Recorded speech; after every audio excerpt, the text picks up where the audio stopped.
Hello Aquarius, welcome to the Plaid Sheep Oracle.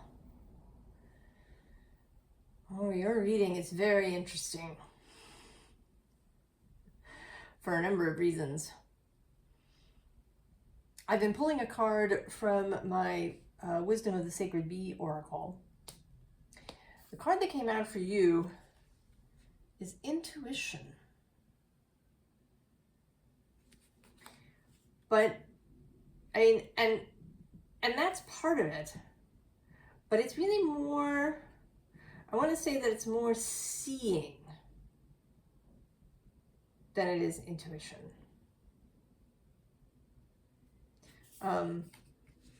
Right, this bee here in this eyeball.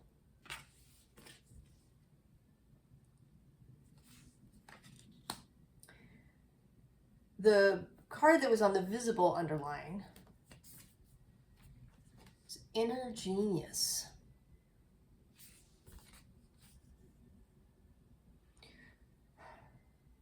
So an inner knowing, separate from what anybody else may say. You know, even what is said by, you know, people who seem to have a lot of wisdom, or, you know, who may say something that really makes sense to you. Someone who's been doing what they're doing for a really long time. And I think this is in a metaphorical way. This is sort of not, well, I was going to say that it's not in a practical way. You know, that, you know, how you frame a house. But maybe it applies there too.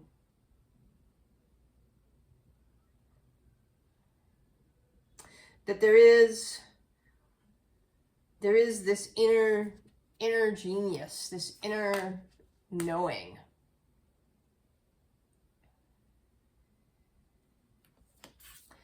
And then the card on the underlying, so where you couldn't see the unseen underlying, is the Prism. And this card came out for me in relationship to, in a different person, in a personal reading, in relationship to this eclipse cycle that we're in now. If you're not watching it when I post it, it may be the eclipse cycle that you are nearest to. And maybe just sort of eclipses in general. That an eclipse is like a prism.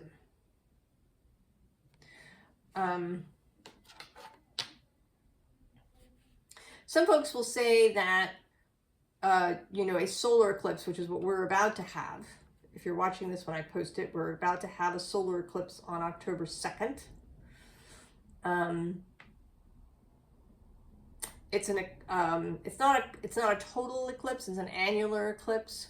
So there's if you see it in its totality, it's the ring of fire around a center. If you live in Argentina or Chile, or happen to be visiting, you'll be able to see it there. Also in some of the Pacific Islands, the Falklands as well. But there's an idea that some people say that eclipses hide things. And other people say that eclipses reveal things. Because sometimes when you hide a really bright light, things become visible. Sometimes things can be washed out. You know, it's sort of the detail. You know that something's there, but you can't see the detail sometimes if the light is really bright.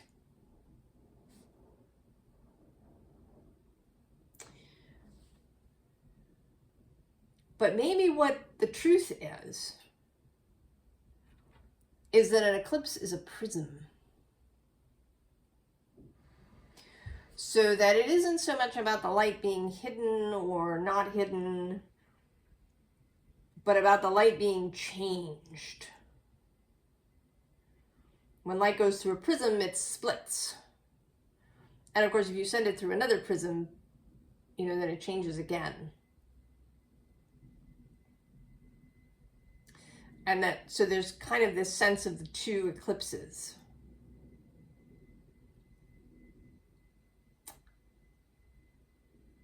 And the space in between, and the eclipses being prisms.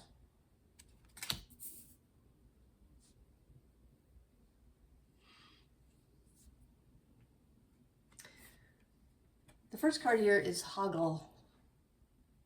You may know it as Hagalaz as well. The hail, the weathering. And right below it is Hell with returning light. Right, so we have these two very similar yet different cards.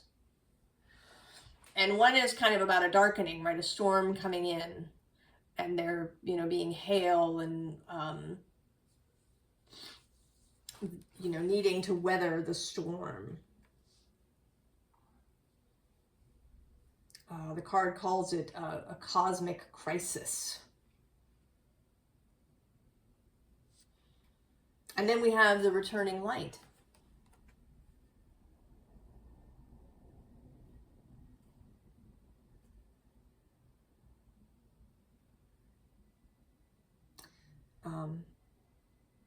Hell's disruption opens portals of divine reconstruction.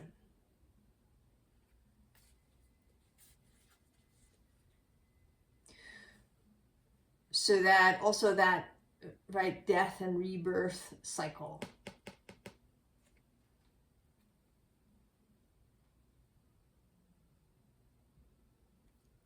The unseen underlying is this leech, emotional bleed. So,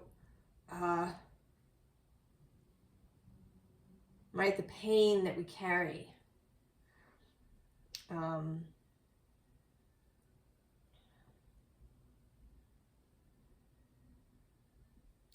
Feel it, bleed it, pour it all out until you and it are almost broken from exhaustion. Now, see how clearing pain makes space for new treasures deeper in your heart.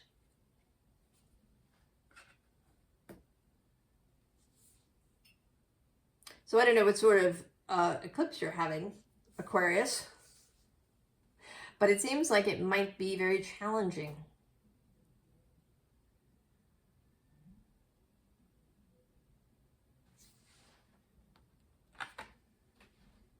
So then we have yarn entwined.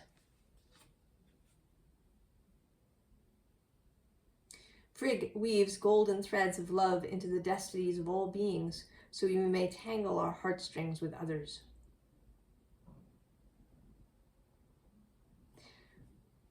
And with all things, perhaps.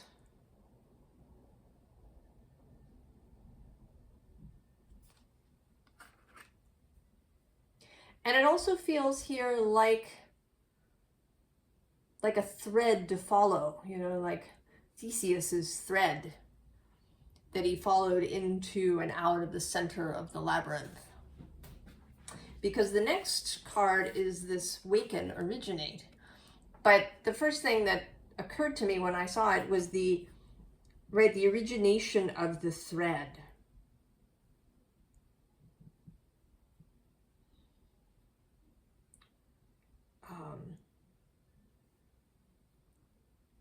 Wake up, smash your way out of the illusion, wake up.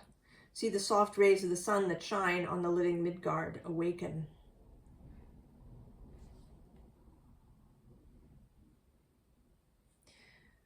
So that, right, that when you came in, right, you paid a thread out behind you so that you could find your way out. Because you knew as a soul that your body, your human self, was going to encounter a lot of stuff that was going to be confusing. Your inner compass kind of might get disturbed, distorted. You might take on a bunch of beliefs, ideas, Some of these things even coming from, you know, spiritual sources. But it's important to remember that even spiritual sources can be distorted, even if someone is channeling. They can only deliver what they can deliver. You know, if you listen to Seth or Abraham Hicks or Cryon or Bashar or these, you know, someone who's doing angelic channeling, they can only deliver what they can deliver and in the way they can deliver it. So the message, even this message, is being delivered through my filter.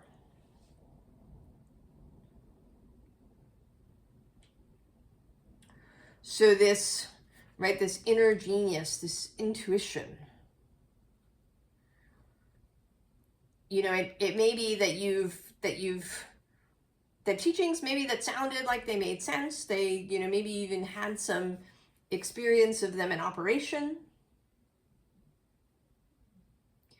But that if you've taken them on wholesale, that they may be part of the distortion. And this could apply in the mundane world too. Maybe you had a really good, right, carpentry teacher who taught you how to frame houses. But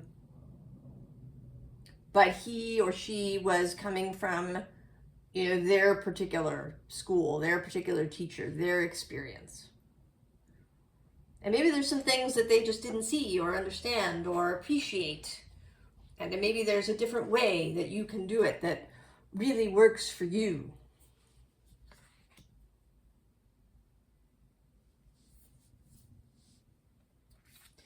And so we have flow, first blood.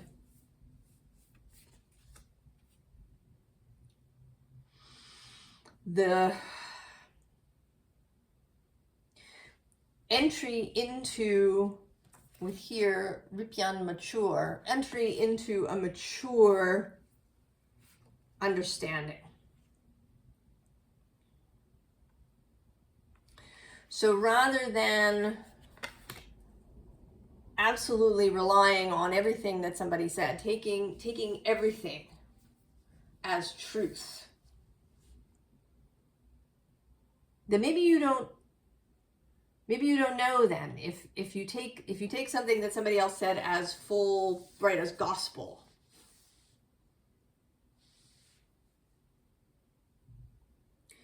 that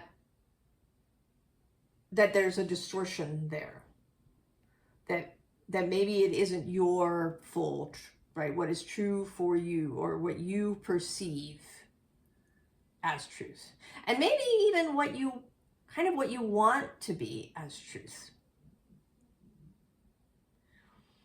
Because the universe is malleable. This, right, this idea that we create our own reality,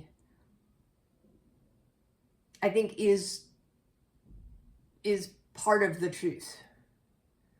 And so that what we really believe, right, our beliefs, what we really expect to have happen, often does.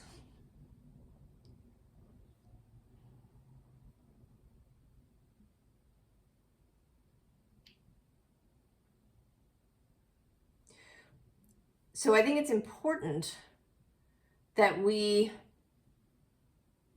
don't get too attached to truth with a capital T.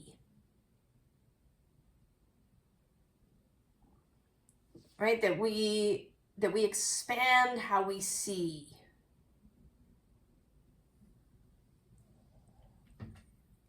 And so we have the sun with full clarity. And right below that we have the Fool. Choosing, you know, on the one hand, there is a sense of maturity that you have matured enough to trust yourself first, beyond any external source.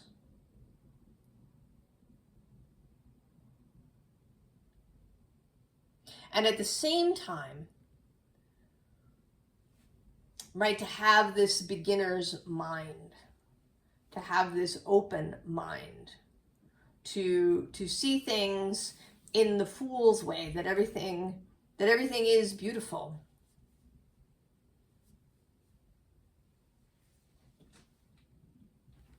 And that you can head out into it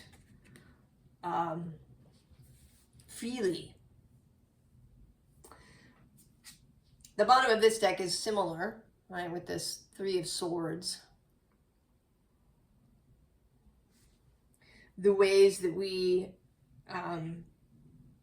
maintain pain for ourselves, right, that we leave these swords stuck in our heart.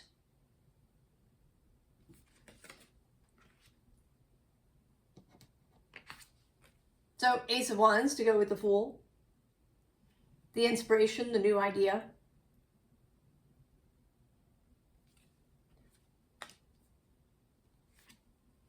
And then the Queen of Pentacles, this particular queen, who is, right, who appears to be creating something there with her hands. So what is your creation, Aquarius? What is your, here you are, what is your star? Regardless of what anybody else says is true.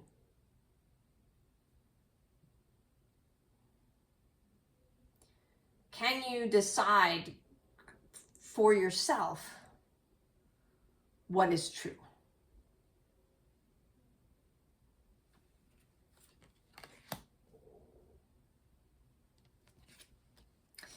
And then this final card here in this row that is, you know, right, this is the same swan, right? Here we are. Here you are, Aquarius. And right, this bee has shown up, right, to guide you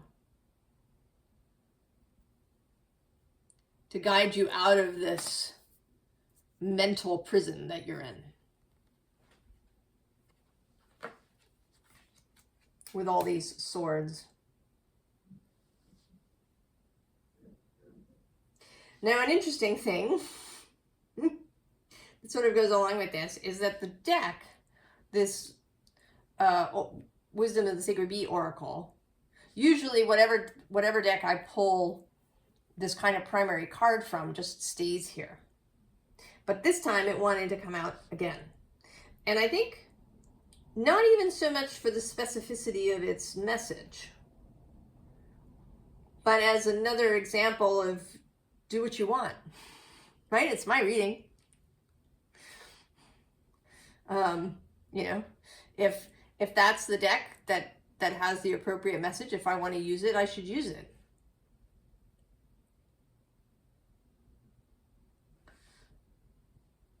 Right? I may have, you know, kind of guidance for myself on how I do these readings, but it's mine. I do what I like in my reading.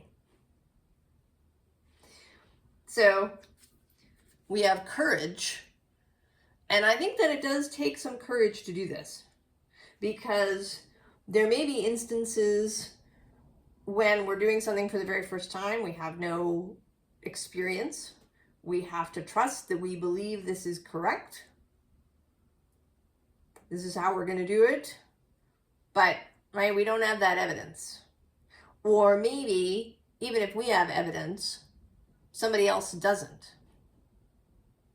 And we tell somebody else, this is how we're going to do it. And we have to have the courage of our convictions.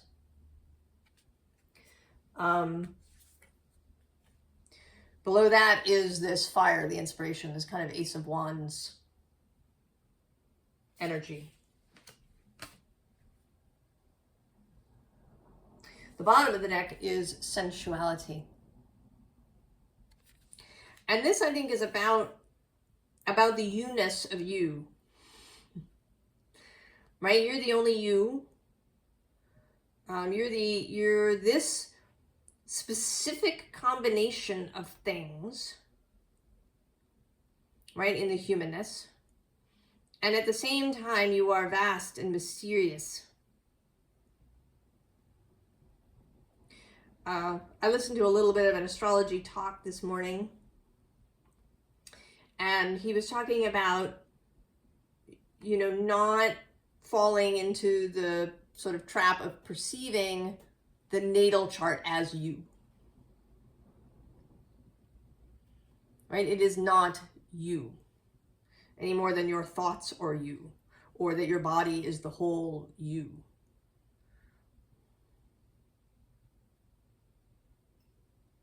That you are, right? That you are mysterious. And that, you know, your natal chart, even, you know, how you have behaved up until this very point in time is just how you've behaved up until this point in time. It is not, you know, absolutely you. You can see all different kinds of things in your chart, the way that things interplay with each other. There's no set thing. You know, maybe you were born with Mars square the moon and somebody told you that was X, Y, or Z. But it's not, right? There's so many ways that that particular relationship could play out. Could be, could expand, could grow, could mature.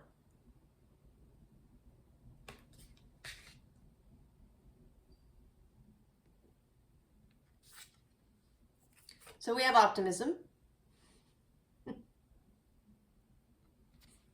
And here, in contrast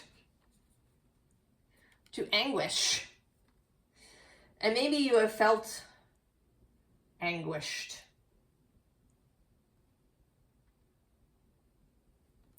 Maybe there's something that you believe to be true about yourself or about the way the universe operates that has filled you with anguish. Or, you know, about how your profession is practiced.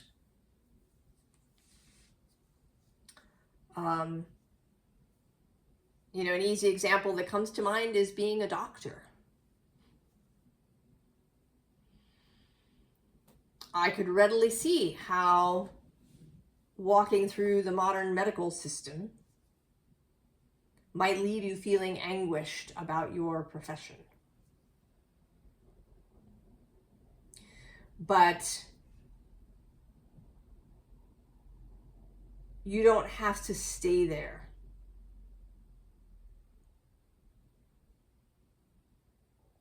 You can create a way out for yourself.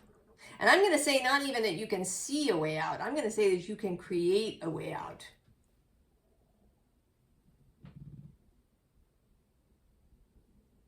I mean, there is this importance of seeing that you're not trapped,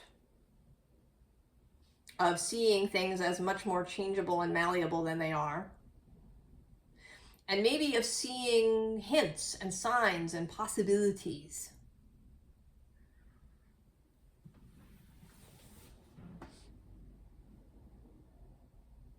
And seeing that there is, right, that there is this thread.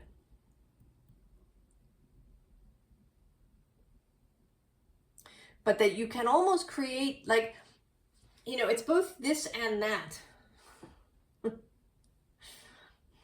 Both that you left yourself this thread when you came into your body, so that this embodied you that is both soul and physical self could find, could go back, could follow the thread out of the center of the labyrinth. And at the same time, the thread is non-immutable. You know, it's as if the thread is, I don't know, ethereal or energetic or right? How exactly how it leads you out can change.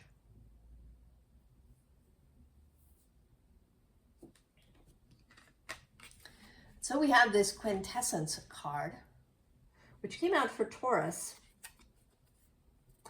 But today it's looking very much, you know, this as above, so below, as below, so above. And I want to say, I was actually talking about this in the Libra reading yesterday, that it's not a cause and effect thing. It is the thing. They are the same.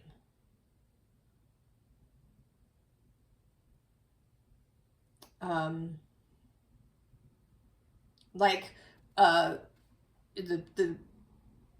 the quantum experiment where a photon of light is split up and one is polarized in one direction and the other half immediately polarizes in the same direction. And that it's not a matter of communication. It's not that one photon communicates to the other. It's that they are, right? It's like they are the same. So the change happens instantaneously because they are the same.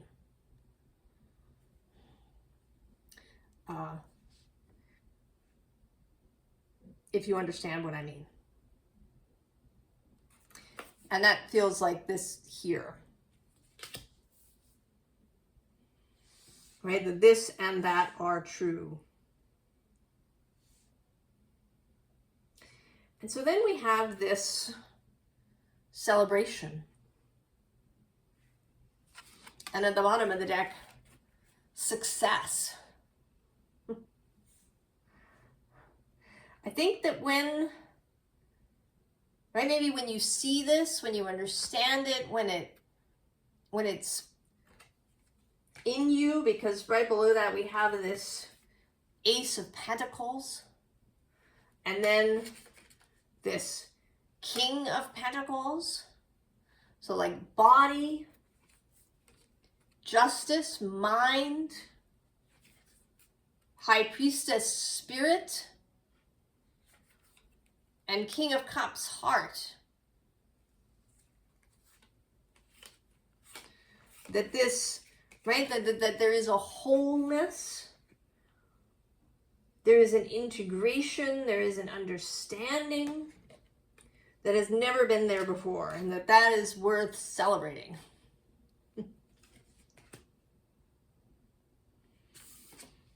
And then we get the Wheel of Fortune. So once this is understood, this, right, this inner genius, this real creational capacity, you know, beyond all of the other stuff, you know, manifestation practices and talking about receiving and acting and all of these things, right? It's like somehow it's beyond that in some way. And maybe it'll be different for each person, how that works. But then it's like a new spin of the wheel, right? You really begin from this point. And then we get the Star again. And this time in a very, you know, kind of a clear, focused way.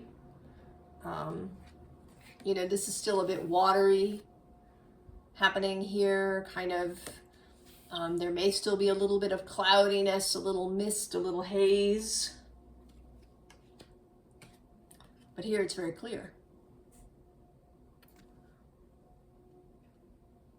You know, kind of the star is the sun, I want to say. I mean, the sun is a star.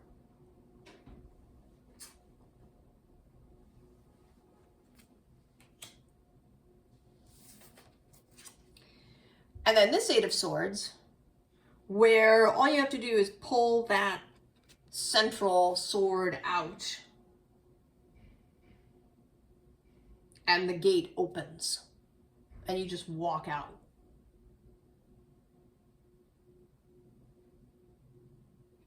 it's so, you may laugh out loud. I can see that you might laugh out loud when it really settles in you. And then you get the Six of Cups of innocence.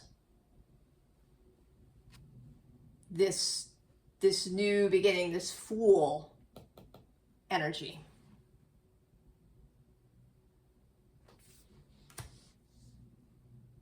Of beginning fresh. Now, a card that flew out, but it didn't want to be part of the reading. I think that maybe it's perseverance.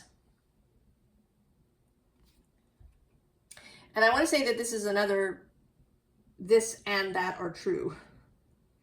That yes, there is a persistence that has been necessary, right? To stay open, to stay in this seeking phase, to be willing to open your eyes and to keep them open. But at the same time, that you should just throw it out, right? Just take it out. That it's not about persevering. And maybe that's something that haunts just some of you. But, you know, Aquarius is a fixed sign. There's that Saturn energy.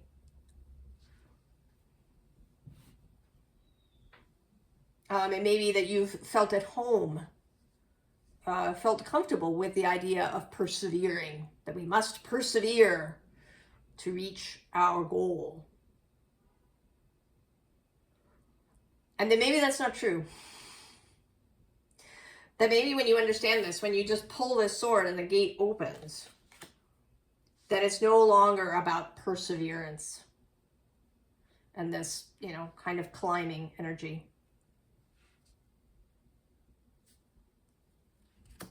So in the advice, we have alchemy, but I want to say that this is more about a callback to this optimistic, open, flourishing sunflower.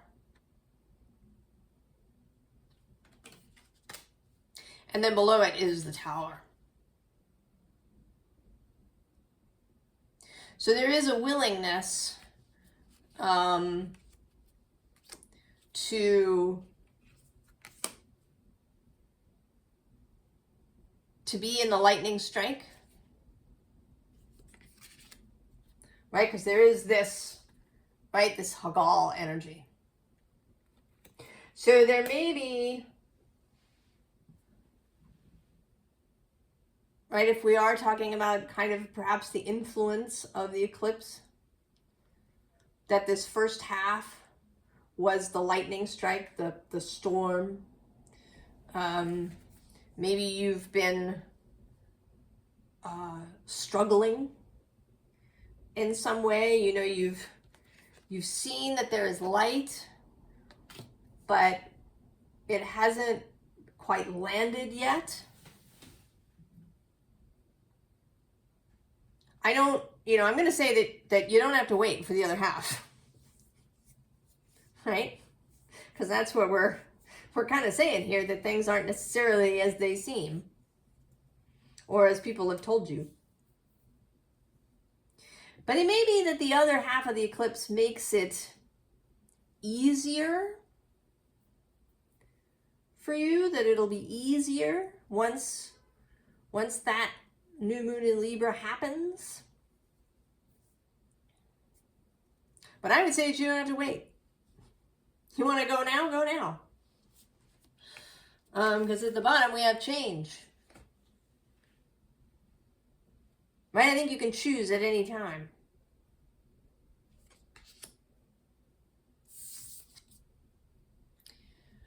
And then we have this Six of Pentacles, which comes through as altruism. But there's actually something about these crossed keys, because they appear in the final card of the advice too. there's something about keys, right? The keys both open as well as lock.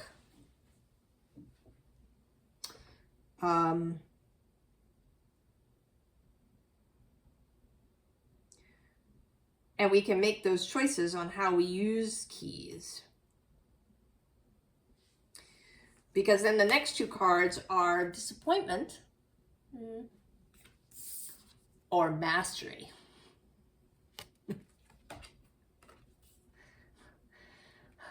Very different energies.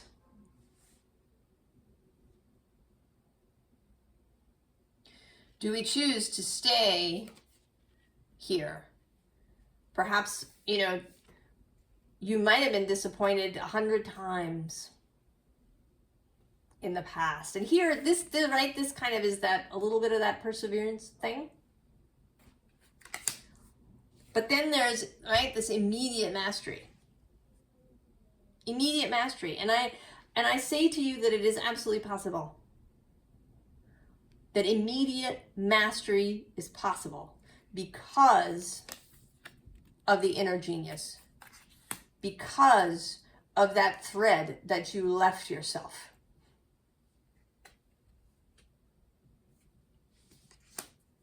Because the final card, the one with the crossed keys, is the Hierophant.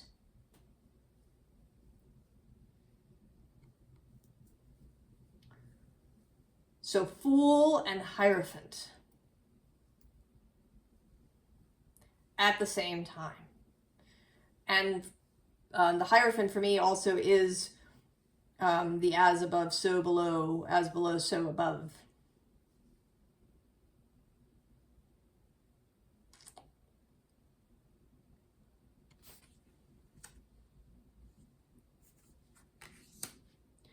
And that, you know, that is right, that brings us right to this courage.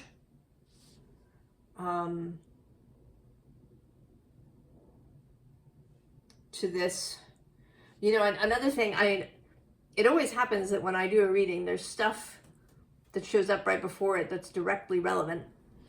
And I got an email from someone that was talking about modesty and the question of external versus internal modesty. So they're being modest externally. You know, not tooting your horn everywhere. You know, that's fine. But it's important to not have too much internal modesty. To be able to hold and acknowledge your mastery. That you are the Hierophant.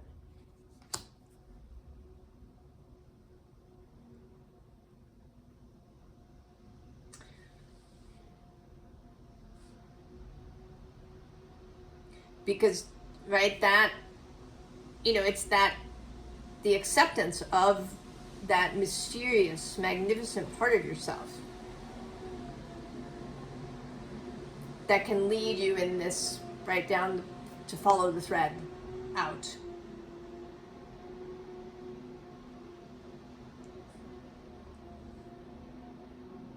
Right? So choose not just what you create, but how you do it.